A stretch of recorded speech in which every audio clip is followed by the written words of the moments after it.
আজকে আপনাদের সবাইকে একটা অন্য ধরনের ভিডিও দেখাবো। দেখেন, মানুষকে জীবিকা নির্বাহের জন্য বেঁচে থাকার তাগিদে কত কঠিন কাজ করতে হয়, কত রিস্কি, কত চ্যালেঞ্জিং কাজ করতে হয়। এই ভাইয়াটা একটা এসি ইনস্টল করতে উঠেছিলেন। এটা একটা 10তলা বিল্ডিংয়ের উপরে। তো উনি একদম টপ ফ্লোরেই আছে। তো দেখেন, এক রেলিংয়ের উপরে বসে আছে, সামনে একটা দড়িটা, জাস্ট উনি একটা হাত দিয়ে দড়িটা ধরে রাখছে। এখন উনি নামবে, কিন্তু কিভাবে নামবে, এই রেলিংয়ের উপরে পা রাখবে? তার উপরে রেলিংটা কাচের। দেখলে তো আমারই ভয় লাগতেছে। দেখেন, আমি কত দূর থেকে ভিডিও করতেছি। আমার খুব ভয় লাগছিল, মনে হচ্ছিল আল্লাহ কোনোভাবে ওনাকে সুস্থভাবে নামিয়ে দাও। যদিও আমরা ভয় পাচ্ছি, কিন্তু হয়তোবা উনি এই কাজটা প্রতিদিন কয়েকবার করে উনি হয়তোবা এখন এক্সপার্ট হয়ে গিয়েছেন।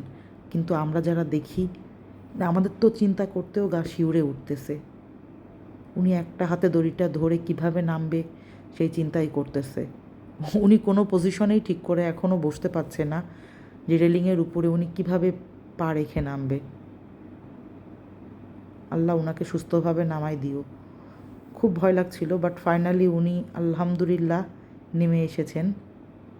যাক, আল্লাহ উনাকে সুস্থ রাখুক।